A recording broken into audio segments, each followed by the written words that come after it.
This Parsha Podcast is dedicated in loving memory and leilui nishmas, Mrs. Ruth Salomon, Yenta Bas Moshe, who passed away yesterday. May her soul be elevated in heaven. I had a dream, but it wasn't like that dream that you know from the I had a dream speech. It was more like a nightmare. This was my dream last night. I was scheduled to speak at some big event, some sort of speaking arrangement, and I wasn't prepared. I had nothing to say, and I kept on telling myself, this is my dream, by the way. I'll get around to preparing. I'll eventually prepare. And the last memory that I have before I woke up in a cold sweat is some of the listeners, some of the people, they're heaping Chinese food onto their plate because I guess there was some food to accompany the speech, and they're settling in for the talk, and I have to talk, and I have nothing to say, and it was going to be such an embarrassment, and I woke up. But the truth is, even though this was a nightmare, it's not far from reality. We know the Talmud tells us that's the things that you worry about during the day may appear in your dream at night. Because it really was not so far from reality for me having to speak. It's Wednesday, it's Parsha Podcast day, and having nothing to say. Now, the truth is I have a really good excuse. I'll tell you more about that. But as of today, I was really worried that I had nothing to say in the Parsha. And the excuse is that my wife, she's in Israel. And she flew to Israel on Sunday with the baby. And my daughter Miriam, she was there already. Because you see, my in-laws, they like to take their grandchildren to Israel for the bar and bas mitzvah. So for 2 weeks, Miriam's in Israel with her grandparents. And for the last week of her trip, my wife's going to join her. So I'm running the show here myself. I'm managing the home front myself. And then Monday, we drove to Canada. We fit everything in the car, miraculously. And I'm here at the cottage, an hour north of Toronto. I got to manage things myself. We have breakfast, lunch, and dinner, and all sorts of snacks, bedtime, supervising the kids. We're here on the lakefront, so there's water everywhere, and you have to be extremely vigilant. And I've become highly domesticated, doing all the meals and trying to clean a little bit and keep the peace. And I told my wife, I said, listen, I'm not giving them baths every day. It's just, that's not going to happen. We'll give them a nice shower before Shabbos. We had a video call from Israel, and my wife asked me about my 2-year-old, Yisrael Meir. Could you please brush his hair? I said, no, I'm not going to do this. I have not done laundry since I was single, and I'm not going to learn how to do it again. I'm not going to Google how to do laundry again. So I took the kids to the mall today to get them some clothes to tie them over. But this is all a long way of saying this week is a really challenging one to think of what we're going to say in the podcast. But as always, the Almighty sent me something to say. It's a gift from Hashem, as it is every week. But this week, I really appreciate that it's not any of my own abilities or talents. It's all a gift from the Almighty on high. And that's because he believes in y'all. And he knows how important it is for y'all to come and to study together on the Parsha Podcast. I'm not in the Torch Center. I'm in Innisfil, Ontario. Of course, I want to extend my best wishes to all of our friends in Houston. It was hit by a Hurricane Beryl, which is kind of funny, I have to say, as an aside, because I had a roommate when I was in yeshiva in Israel. His name was Beryl, and he was kind of like an unwieldy hurricane. So when I first heard that there's a hurricane heading for Mexico named Beryl, I thought it was hysterical, but then it made a sharp right turn, and it really struck Texas hard. I've been told that the Torch Center is safe, and it was not flooded, unlike the previous hurricane. In our neighborhood, there were some felled trees, and some people lost power, but our home did not lose any power, and I hope that all of our Houston friends are okay. And I hope that everyone has a safe and successful and productive summer. So this week is Parshas Chukas. And again, it's another parsha with a fascinating panoply of all these very interesting subjects. It begins, of course, with the red heifer, this very unusual, strange process for how to render someone who had become impure due to contact or proximity with a dead body. They become impure. They cannot eat sacrifices. They cannot prepare sacrifices if they were Kohen. They cannot enter the temple grounds. Well, how do you remedy that? How do you rectify that? How do you restore purity? You got to take a red heifer, completely red. You got to slaughter it. You got to burn it. You got to make a huge pile of ashes and mix that with some other ingredients and sprinkle it upon the people who are impure. And there's a whole process for how to do this as detailed in our Parsha. And once they finish the process, they become pure. That's how our Parsha begins. And that is the eponymous subject of the Parsha, because this is a classic chok, the word of our Parsha, Chukas. It's the chok. It's the law, the statute of the Torah, namely this law that is completely beyond human intellect, this law of the red heifer. That's how our Parsha begins. And then we read about the death of Miriam, Moshe's older sister. And as a result of that, we have the cessation of the well of Miriam. The Jewish people have been drinking for the last 40 years, water from a rock. Well, in the rock, there was a well. And that well, we discover now, post facto, that well that had given water to the rock was all in the merit of Miriam. She passes and the well goes away. And everyone's thirsty, as you may imagine. And they complain to Moshe, and God tells Moshe, go take your staff and go speak with that stone that had previously harbored the well of Miriam, speak to it so that it emits water.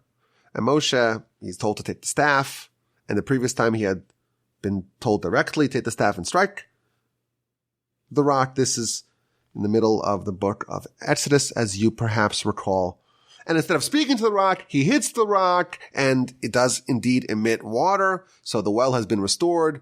But Moshe and Aaron, who was with them, they are condemned to die before the entrance into the land.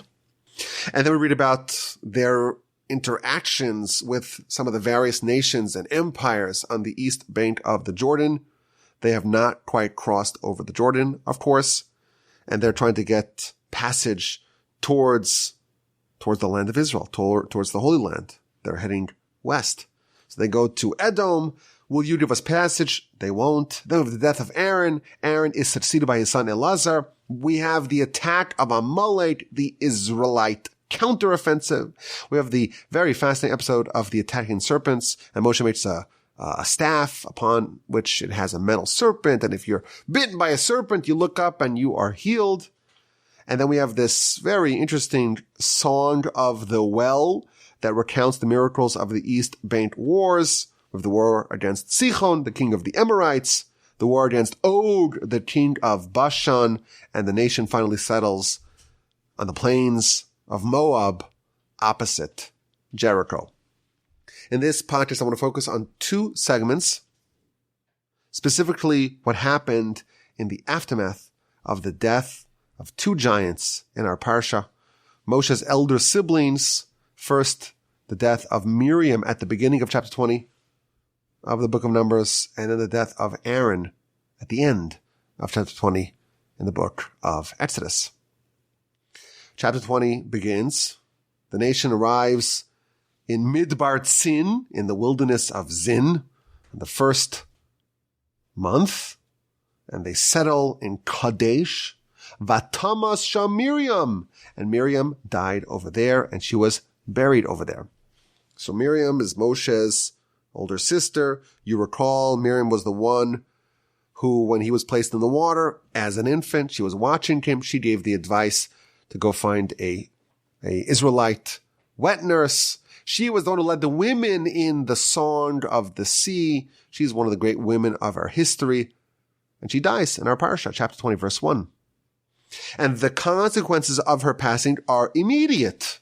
The very next verse, Velo haya mayim le'eda. There was no water for the congregation, and they gather up against Moshe and against Aaron. And Rashi tells us that the juxtaposition of these two events, it's not a coincidence. It never is. This reveals that for 40 years, this well was in the merit of Miriam. And the commentaries tell us that the nation did not accord Miriam sufficient honor and respect. She was not properly mourned. The people did not appreciate her greatness. In fact, the Midrash tells us that Moshe lamented the fact that when Miriam died, nobody came to comfort Moshe and Aaron. It was Moshe, it was Aaron's sons, and they were burying her by themselves. And they were bewailing the loss of this great woman by themselves. And they eulogized her by themselves. And they buried her by themselves. You would think, this is the greatest woman in the whole nation. You would imagine that the whole nation would gather and mourn, but they didn't. And this led to the cessation of the well. It's implied by the commentaries, some of them talk about this explicitly, that had the nation properly accorded the due respect for Miriam in her passing, the miracle of the well would have been perpetuated. But because she was not properly appreciated, it ceased. And this leads to the waters of the strife episode that condemned Moshe and Aaron to die. And again, God tells Moshe, take the staff, speak to the rock. He hits the rock. And indeed, the Almighty tells Moshe and Aaron, because you did not believe in me, you did not sanctify me, therefore you will not bring this congregation to the land that I am going to give them. And then the verse tells us that these are the waters of the strife. And this is a nice callback, Rashi tells us.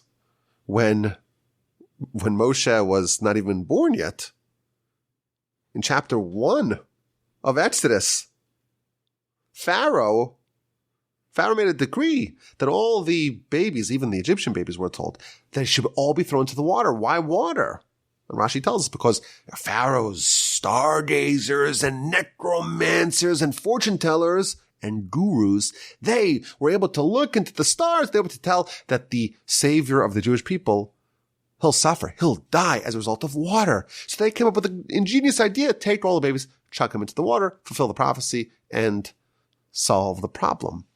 And the verse tells us over here in chapter 20 of Numbers that these are the waters of strife that they had forecasted. They just, of course, misinterpreted it. This is now, 120 years hence. Indeed, the Savior of the Jewish people is downed, so to speak, by water, but not because he drowned in the water, but because of this event. That is the beginning of chapter 20, the death of Miriam. And then at the end of the chapter, we have the death of Aaron. They arrive at Mount Hor, and God tells Moshe and Aaron, you're going to die. Go ascend the mountain. So Aaron and Moshe and Aaron's successor and his son Elazar, they ascend the mountain. And Aaron is divested of his special garments. And Elazar, he is donned those special garments. And when they return from the mountain, it's not Aaron, Moshe, and Elazar. It's just Moshe and Elazar. And the people see what happened. They witness the death of Aaron. And they bewailed Aaron for 30 days. Kol Beis Yisrael, the entire congregation of Israel. Now, like the death of Miriam, the death of Aaron also had immediate consequences. This is chapter 21, verse 1. The verse tells us that the Canaanites, they heard, not clear what they heard, but they heard something and they attacked Israel. They attacked the nation. Rashi explains that the Canaanites were actually Amalekites, but they were masquerading as Canaanites, and they heard that Aaron died. And the reason why they thought that this was an opportune time to attack is because in the merit of Miriam, we have the well. In the merit of Aaron, we have those protective clouds of glory. For 40 years, the nation is enveloped by these magical, miraculous clouds of glory. The Anane HaKavod. And that was in the merit of Aaron. And Aaron passes. And this Kevlar, these clouds of Kevlar that have been protecting and ensconcing the nation, they're gone. And the enemies see that. And they think it's an opportunity to pounce, to attack the now vulnerable nation. And in fact, the Talmud tells us that this family, this remarkable family, the three children of Amram and Yocheved, they were the three benefactors of the nation. Moshe, Aaron, and Miriam. And in their merit, there were three gifts that were bestowed upon the nation.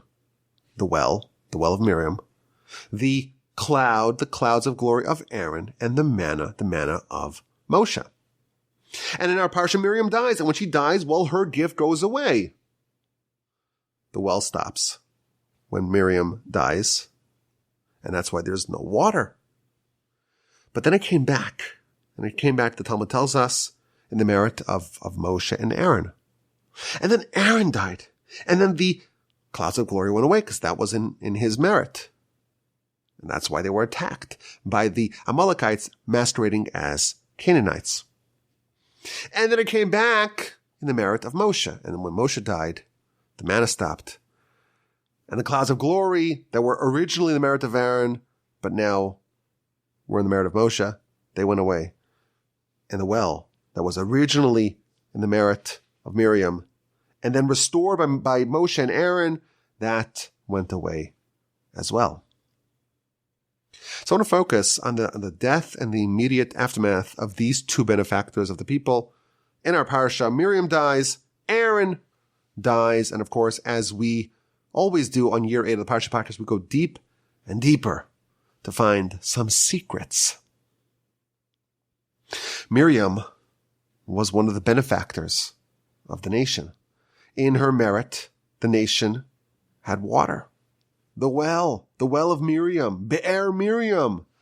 It was all in her merit. For 40 years, how many times do you drink a day? How much water? 2 liters a day you're supposed to have, right? And if you're outdoors, maybe 4 liters. Lots and lots of water. You gotta stay hydrated. All that, a nation of millions of people, they're all drinking water that's coming out of a rock. Well springs of water out of a rock in the merit of Miriam. You recall that after the Exodus, chapter 16 or 17 of the book of Exodus, Moshe was told to strike the rock. He struck the rock, and it emitted water. And this well that was embedded within the rock, it was following the nation for the duration of the 40 years. It was like this mobile well that followed them in their journeys. The Mishnah tells us that this well is one of the 10 things that were created at twilight. Meaning, during the week of Genesis, we're told of all the things that were created on day 1 and day 2 and so on, day 6. There were 10 things, the Mishnah tells us, in chapter 5 of Pirkei Avos. There were 10 things that were created at twilight of Friday. So it's like halfway, it's a hybrid, halfway between the weekday and the Shabbos. It's a hybrid, it's an amalgam, it's a fusion of the mundane and the transcendental, of the weekday and the Shabbos. And this well, it's called the well of Miriam, but it's been deployed in the past. It's been deployed previously. In fact, there's many episodes of wells in the Torah. And if you look at some of the other commentators, some of the deeper sources, they trace and they link many of the episodes in Genesis in particular, of wells to this same well. You recall Abraham's digging wells, and there's all these fights over wells, and Isaac has these 3 wells, and then the Philistines, they plug up the wells, and he gives them names, and it seems like there's a lot of details about these wells. The commentators do connect those wells to this well. Perhaps you recall the episode of Abraham banishing Hagar and her son Ishmael. Ishmael is a bad influence on Isaac. He wants to kill Isaac. And Sarah tells Abraham, send him away. Abraham doesn't want to do it. God tells Abraham, listen, hearken to Sarah. And he banishes them. And he gives them some water, but that is depleted. And Ishmael's about to die. And Hagar prays for him. Ishmael prays for himself. And they're shown a well. The Midrash tells us that this well that they were shown in the desert is the same well, is an earlier iteration of the same well that's featured in our Parsha, the well of Miriam. It's been around for a very long time, since twilight of Friday of Genesis, and there are more stops and junctures in its journey. It makes other appearances, but now it's here in the merit of Miriam. It's been a fixture of the nation's life for 40 years, and then Miriam dies, and it disappears. And it comes back thanks to Moshe and Aaron, but when Moshe dies, it goes away. And we're told, Rashi brings it down, that it did not cease. It went to the Sea of the Galilee, to the Kinneret. And it embedded itself there, and that's where it's hanging out. It's still around today. You could travel to Israel, and you could go to the Kinneret, to the Sea of Galilee. And in there, somewhere in there, is the same well, the well of Miriam, this well that was created at twilight of Genesis, of the week of Genesis, between Friday and Shabbos. Now, the significance of this well is quite vast. The Midrash calculates for us that the Hebrew word for well is be'er. It means a well, be'er. And this word appears 48 times in the Torah. And that's not a coincidence, says the Midrash, because there are 48 different pathways to Torah. There are 48 ways to wisdom. This is the Parsha Podcast, as you know. But you are familiar with the fact that I am also the fortunate host of an ethics podcast that goes through the book, The Ethics of Our Fathers, Pirkei Avos. And right now we're wrapping up the section of the book that's the 48 ways to wisdom. There's 48 portals to Torah. There's 48 well springs in which a person can absorb some of the waters of Torah. And that's what the word be'er appears 48 times in the Torah.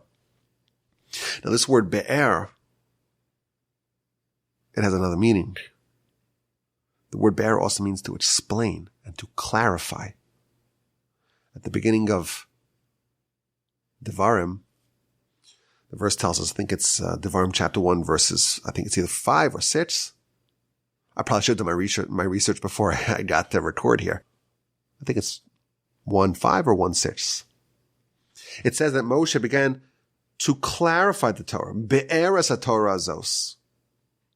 The same word for a well. It's the word for clarity, to clarify.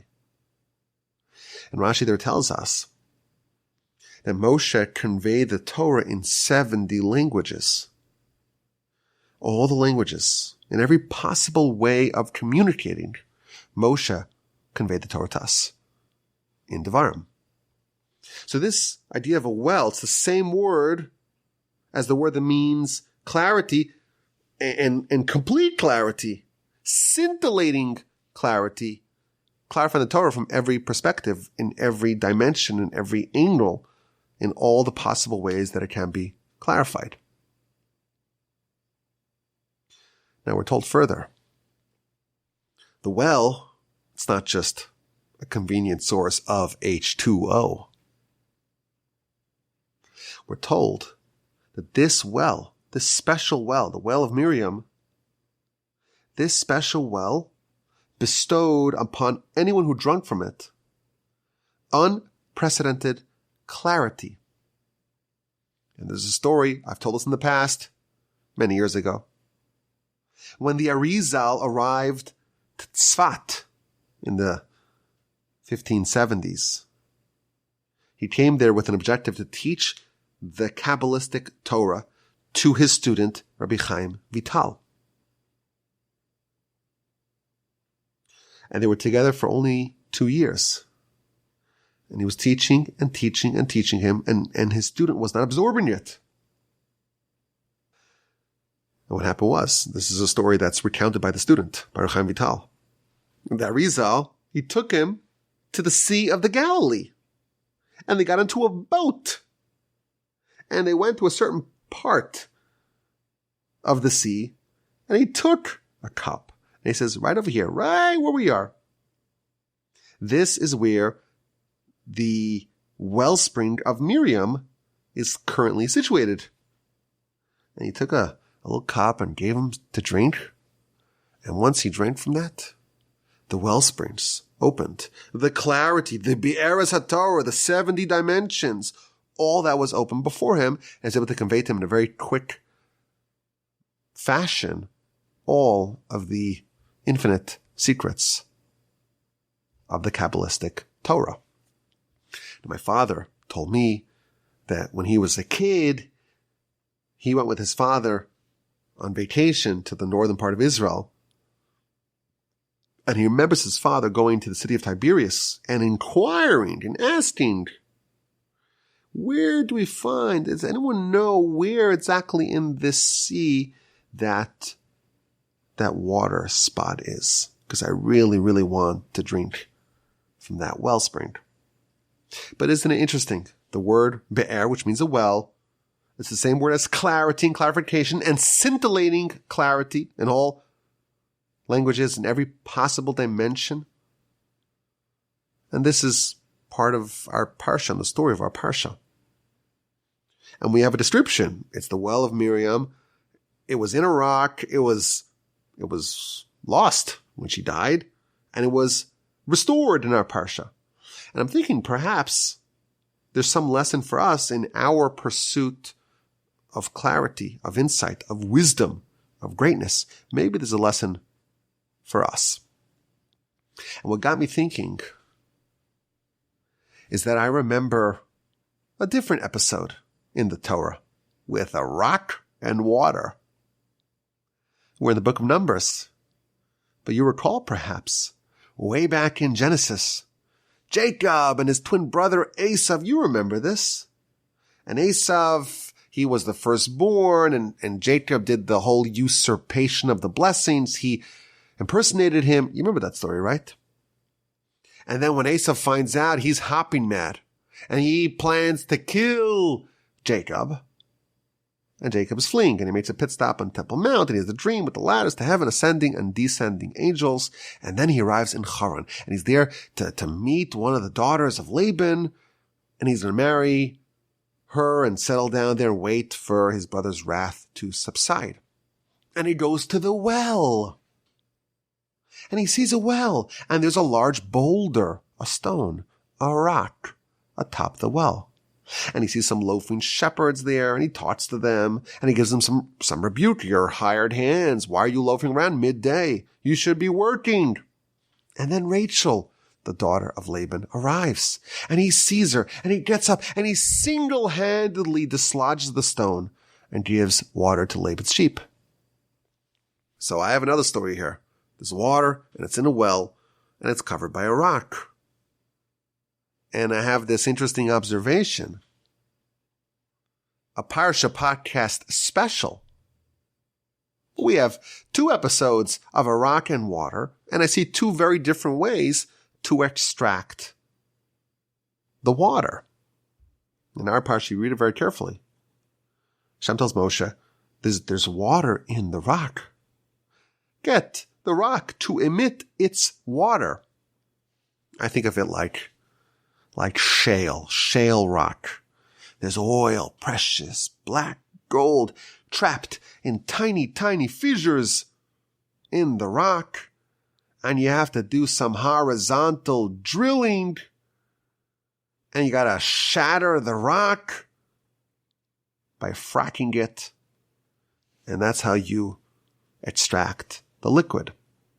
That's how I imagine this. There's water in the rock. We gotta get it out. Okay, so he'll speak it. Moshe doesn't speak it. He strikes it. But regardless, the water comes out of the rock. That's what happens in our Parsha. In Jacob's story, something else happened. He also wanted water, and he had to do something to the rock. But unlike in our Parsha, where the water came forth from the rock, Jacob, he had to bypass the rock and discover the water that was gathered beyond the rock. Now, ordinarily, this would be something that we can perhaps overlook. But of course, it's the area of the Parsha Podcast. And we got to go a bit deeper. And especially if we're being told that the water is symbolic of Torah, the well is symbolic of Torah, and there's 48 instances in the Torah where the word be'er, meaning well, appears, because there are 48 different pathways to Torah. And this is the same word for clarification, for complete, utter clarity of Torah. I think it's interesting. In one instance, we have the word be'er, a well, and the water is inside the rock. And then we have a second instance where the rock is completely bereft of water. But you still have to navigate the rock in order to get the water. So is this an interesting observation? I would propose that it is. But what to do with this observation?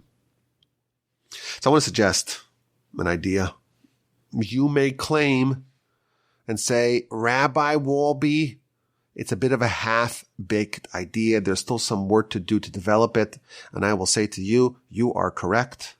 It's a bit half-baked. It could maybe use some further development. But I think it's certainly something to chew over and to ponder and to cogitate upon and to ruminate upon and perhaps to consider. And if you have anything else you want to add to this, I'm open to suggestions. RabbiWolbe@gmail.com. So here's the idea.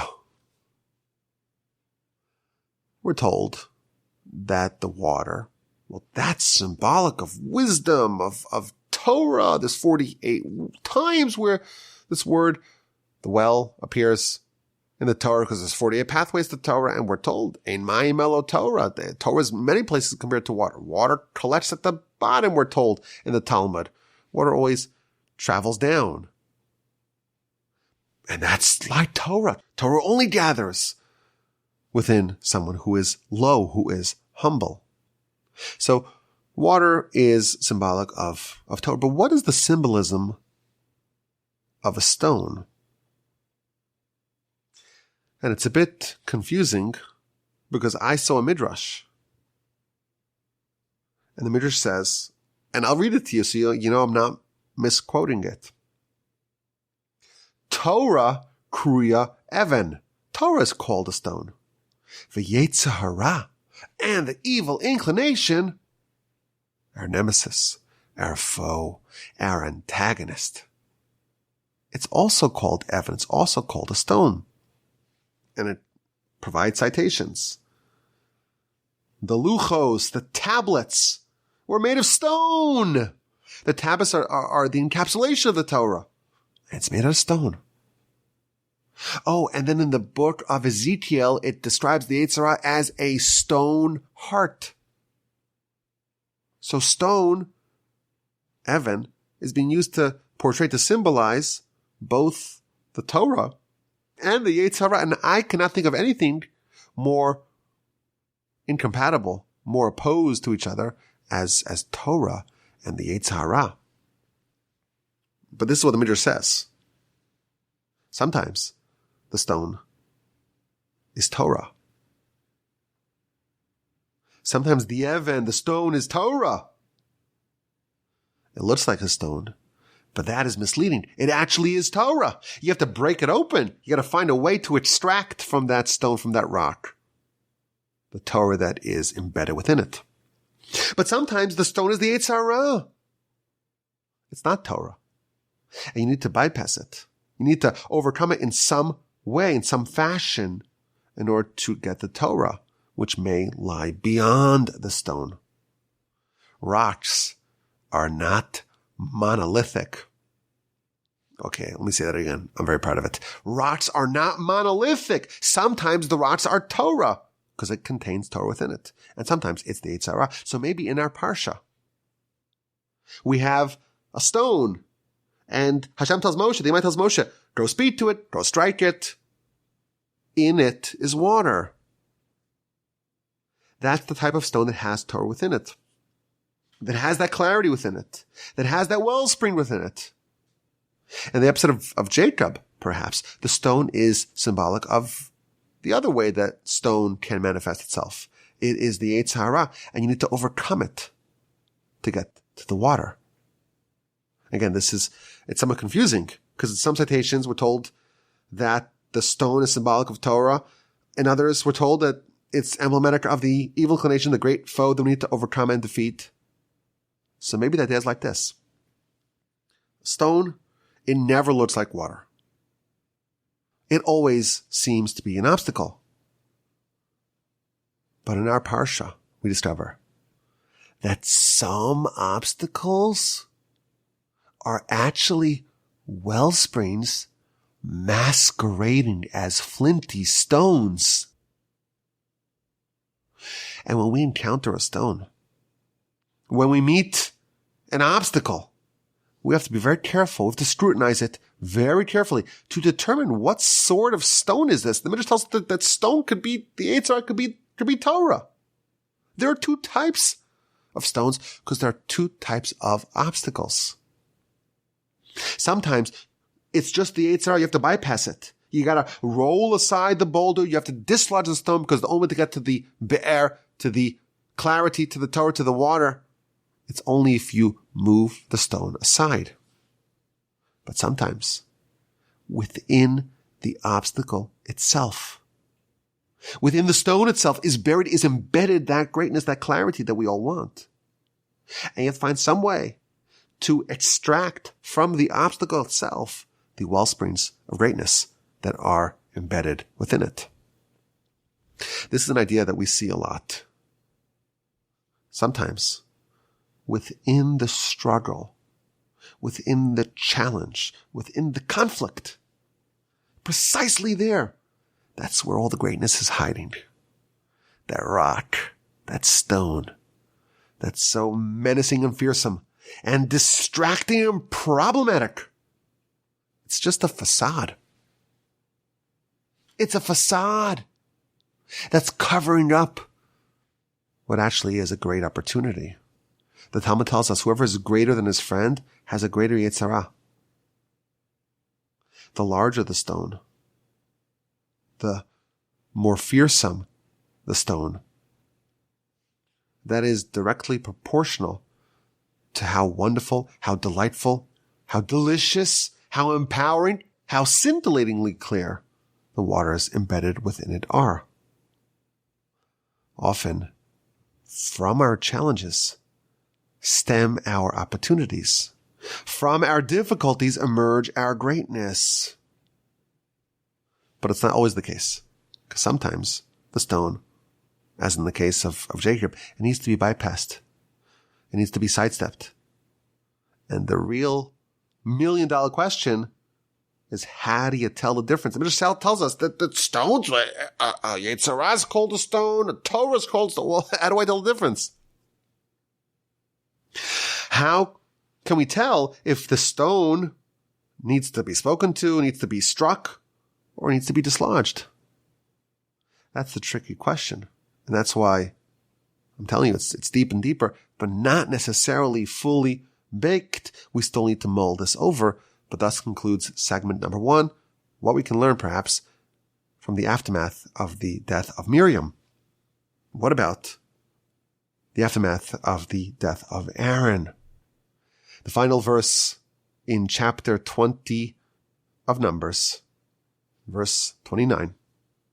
The nation sees that Aaron dies, and they bewail him for 30 days. Kol Beis Yisrael, all of the house of Israel. Now Rashi, as he always does, he notices something very subtle. In the final chapter of the Torah, in chapter 34 of Devarim, Moshe dies. Spoiler alert. And Moshe was also mourned. This is 34:8. And the verse says, Vayivku b'nei Yisrael es Moshe, ba'arvos Moav shloshim yom. And the sons of Israel, the Israelites, they cried over Moshe for 30 days in the plains of Moab. Rashi notices a very subtle difference between the mourning of Moshe and the mourning of Aaron. Whereas by Aaron it says that they mourned him for 30 days, Kol Beis Yisrael, the entirety, the whole family of Israel. By Moshe doesn't say that. It doesn't say the whole family of Israel. It says the family of Israel. Vayivku b'nei Yisrael. And in both instances, Rashi makes the same observation, the same comment. When Aaron died, everyone cried, the man and the woman, because Aaron, he was a peacemaker. He pursued peace, and he would ensure that there was a restoration of love and harmony between husband and wife and between litigants and people who were at odds with each other. But Moshe, that wasn't his job. He wasn't a peacemaker. And therefore, the children of Israel, the males, but not the females. There wasn't that same universal mourning of Moshe as there was of Aaron. That's the comment that Rashi makes, both in our Parsha, 20:29 of Numbers, and in 34:8 of Devarim. Now, there's a fascinating comment in the Maharal here, in his super commentary on Rashi. And he says, wait, did the women really not mourn Moshe? This makes it seem like Moshe, he wasn't so popular. This is election season, right? In America, we have elections. And what do? Everyone wants to do what you can to get elected. But of course, to govern, that's a different story. That's, of course, the tyranny of democracies, that even though democracy is better than most other systems, of course, I don't want to get canceled here. But the problem with democracy is that everyone gets to vote. And, well, if you're popular, then you'll get more votes because you're more popular. And sometimes you need to have an unpopular leader to make the right decisions, to govern well. So in a popularity contest, the most competent, the most able, the most capable will not necessarily win. So some may interpret this comment in Rashi as that Moshe, well, he wasn't popular. He wasn't giving a lot of handouts. He wasn't doing all sorts of programs to make people happy. He wasn't so popular. So maybe the men cried, but not the women. That's what it seems like in Rashi. But come on. Is it really possible to say that these people who witnessed Moshe, leader of Jewish people, gave us the Torah, all these miracles, they did not appreciate him? They did not mourn him? Isn't Moshe one of the benefactors who brought us so much good? He brought us the manna, as we learned earlier. He restored the well of Miriam after it ceased. He brought back the clouds of glory after Aaron died. So Moshe is a benefactor of the whole nation. Is it possible to say that only some segments mourned him? That's the question that he asks. And he gives a very deep and powerful and delightful answer. He says, certainly, Moshe was mourned by all, by men, by women, not a question. But Moshe benefited the people, and Aaron benefited the people. And the mourning of Moshe and Aaron reflected the relationship and the connection that people had with Moshe and Aaron, respectively. What did Moshe do? He gave us the Torah. He gave us the manna, all the miracles. He benefited everyone. But what was the type of the benefit that Moshe bestowed upon the people? Moshe's benefit, says the Maharal, it was unitary. It was singular. Everyone got manna from the Almighty, but in the merit of Moshe. Everyone got the Torah from the Almighty in the merit of Moshe. Moshe provided the same thing for everyone. Everyone got manna in his merit, Torah in his merit. And therefore, the type of mourning that they did, it was across the board the same kind of thing.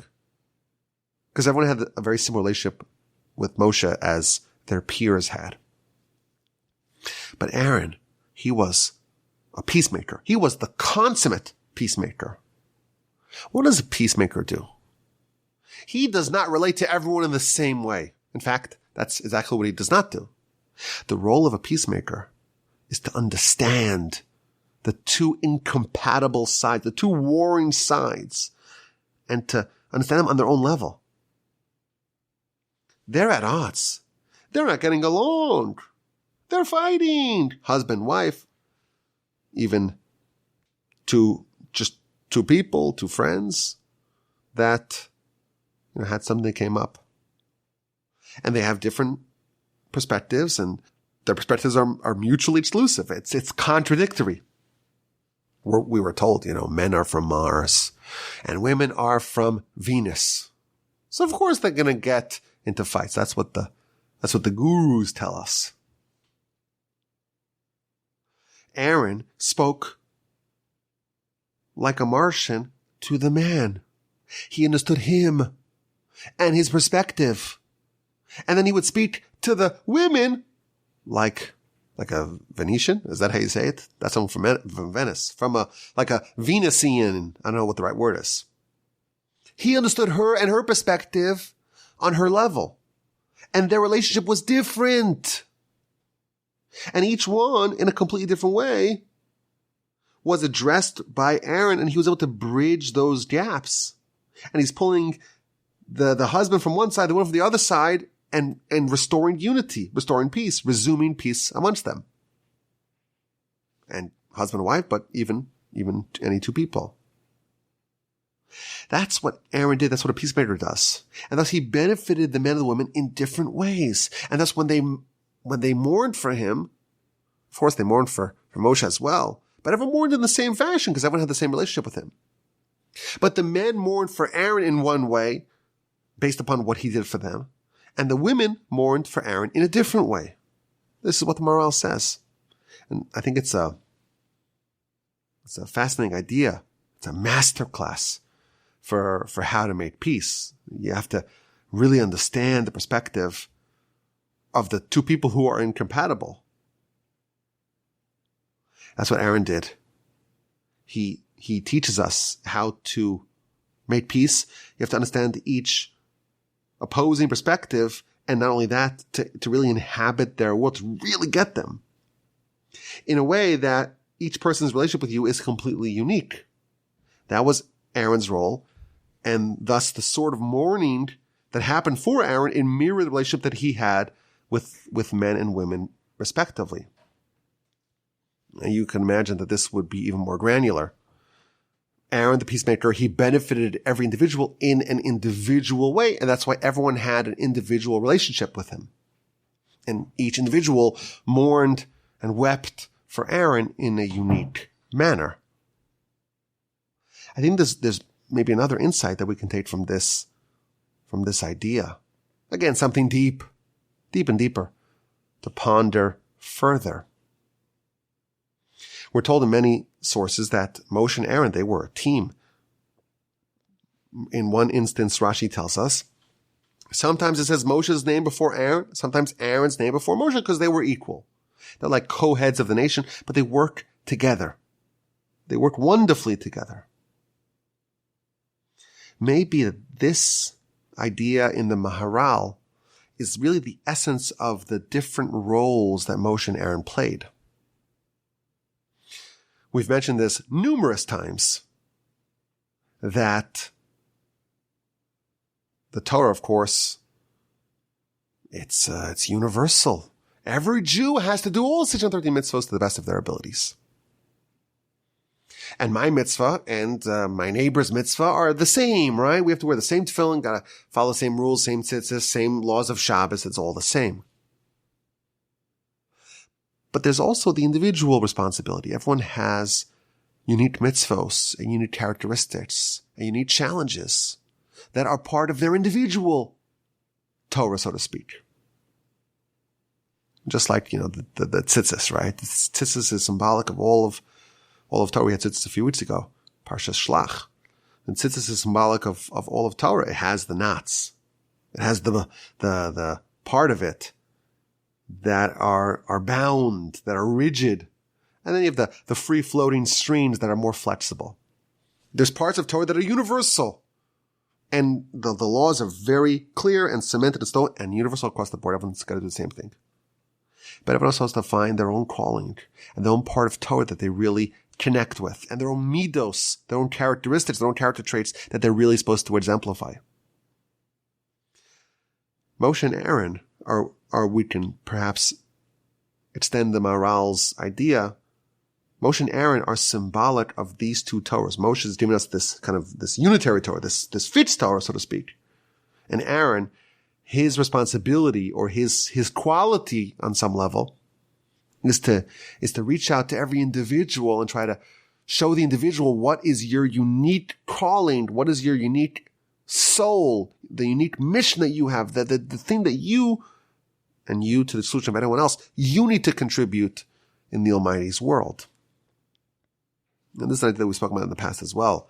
There are two vessels in the tabernacle that are symbolic of Torah. The ark, it's got the crown around it. That's the crown of Torah. The menorah, we're told, that is the light of Torah. I always ask my friends, like, oh, why do we need two vessels that are both symbolic of Torah? If you want to become wise, the Talmud tells us, you got to veer southward. Why? Because the menorah was on the southern part of the tabernacle. Oh, and if you want to become rich, you got to go north. Because the shulchan, the table, that was on the northern part of the tabernacle. So the menorah was symbolic of Torah, but so is the ark. Maybe the ark, well, that's almost like Moshe's Torah. Very fixed, very rigid. The menorah, perhaps we can speculate, it has one base, but then it branches out to the right and to the left. There's multiple branches. And that's symbolic of every individual's, so to speak, light of Torah that they must develop and promulgate forth. And we're told that Moshe, he was not able to understand the menorah. He had to see it projected upon the mountain. And he tried to understand. He couldn't do it. Why did Moshe struggle so much with the menorah? Because maybe this is really the domain of Aaron. I was thinking, Moshe gave us the manna. What did the manna taste like? Manna tastes like whatever you want it to taste like. You want shawarma? You want a Mediterranean food? You want a superfood like avocados, blueberries, ice cream, or pickles? Whatever you want, or almost whatever you want, the manna could become any flavor. But that was not what Moshe did. He gave you the manna, you figure out, so to speak, on your own what you want it to taste like. So maybe this is just, again, a larger idea that Moshe has this unitary, this across the board relationship with the nation. And thus they all mourned him, but everyone mourned him the same way, whereas Aaron, everyone mourned them in an individualistic way. Maybe there's a lesson for us about what really the two elements of the Torah that we must understand and work upon, the universal and the individualistic and personal. Some ideas to chew upon. Maybe you could argue that this is also half-baked, but isn't that what we do? Half-baked ideas. I think this one is maybe 3/4 or 9/10 baked. I think it's good enough. I think it qualifies, and I appreciate your time and your listenership. Right now it's already past 12:30 Eastern time. It's early Thursday morning. I'm going to stop recording, begin editing, and hopefully release it very soon. But I appreciate your time and your listenership. I hope you enjoy this. I want to thank the Almighty. I'm telling you, I say this a lot, but it's really true. This is all a gift from the Almighty, because this came out of nothing. And I really had very, very, very little time this week to prepare, to really do any work at all. I apologize for all of y'all that are waiting for my emails and responses. I'll get to everyone, please God, eventually. I apologize for that. Forgive me. I'm working really hard. Thank you, Almighty God, for giving us this wonderful Torah and this wonderful podcast, which I enjoyed. Maybe you didn't enjoy it. That's okay. Send me an email, rabbi@wobajima.com. Have a wonderful, splendid day and rest of your week, and sensational, exhilarating, peaceful, safe, invigorating Shabbos. And please God, with the unending help of the Almighty, we'll talk again next week. The email address is rabbi@gmail.com.